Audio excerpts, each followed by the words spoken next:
Ju përshëndes përzemërsisht dhe ju falenderoj sinqerisht që keni gjetur kohë të na bashkoheni në këtë sallë kaq të bukur në shënimin e 30 vjetorit të themelimit të shoqërisë kulturore artistike Hasan Prishtina 1996-1998 Voshtre, si dhe në provimin e albumit të këngëtarit të minjor të kësaj shoqërie, Gani Hyseni.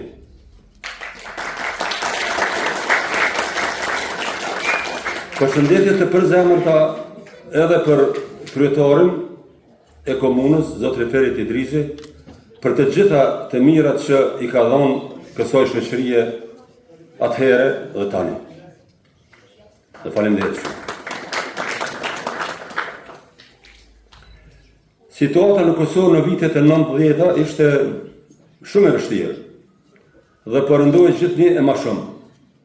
Pas suprimimit të autonomisë së Kosovës, regjimi serb na dëboi nga të gjitha institucionet, nga shkollat, fabrikat, por edhe nga objektet kulturore dhe sportive.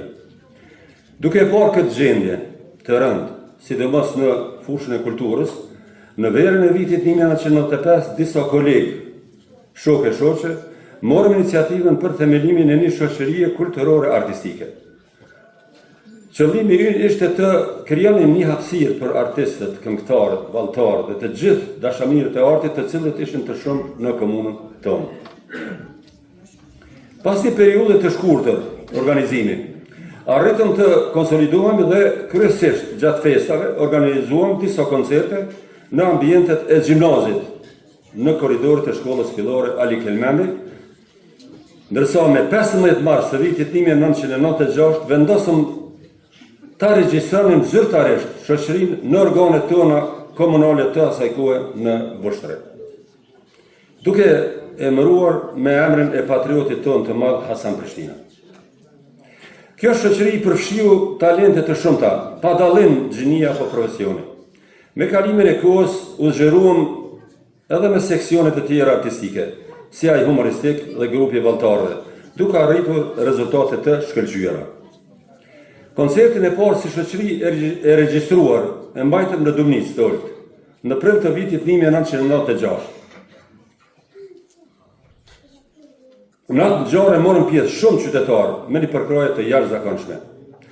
Ushtronim çdo ditë, përveç të dieleve, me përkushtim maksimal që të paraqiteshim sa më mirë, sa më denjësisht pranë publikut. Për shkak të ngarkesës së madhe të shkollës, sepse punoj në 3 ndrime. Kushtet për ushtrime ishin shumë të kufizuara. Shpesh ushtronim në klasa të lira, gjatë orëve të edukatës fizike, duke kaluar nga një klasë në tjetrën. Kjo nuk do të ishte e mundur pa përkrahjen e madhe të drejtorit të atëhershëm të gjimnazit, Riza Bilalit. Interesimi i publikut ishte jashtëzakonisht i madh. Organizoheshin koncerte pothuajse çdo muaj, dhe atmosfera që krijohej ishte e veçantë. Një atmosferë që vështirë mund të përsëritet. Kushtet ishin të vështira dhe siguria mungonte, por ne nuk u ndalëm. Arritëm të realizojmë më tepër se 20 koncerte në shkollat të komunës së Voshtres. E veçanta e kësaj shoqërie ishte se edhe në kohët më të vështira, ne vepruam të organizuar në kuadër të institucioneve tona të Republikës së Kosovës, e paguam 3% në atë kohë. Dhe asnjëherë nuk pranuam diktatin e regjimit okupues. Më duhet ta kujtoj edhe shënimin e përvjetorit të parë, në mars të vitit 1997, së cilën e shënuam në rrethona krejtësisht tjera, në një klasë të thjeshtë shkolle. E milisia Miloševićit ishte kudo nëpër qytet. Në një moment gjatë ngarkimit të zërimit e mjeteve të tjera në automobil, 3 milis na ndalën mua dhe një koleg tjetër.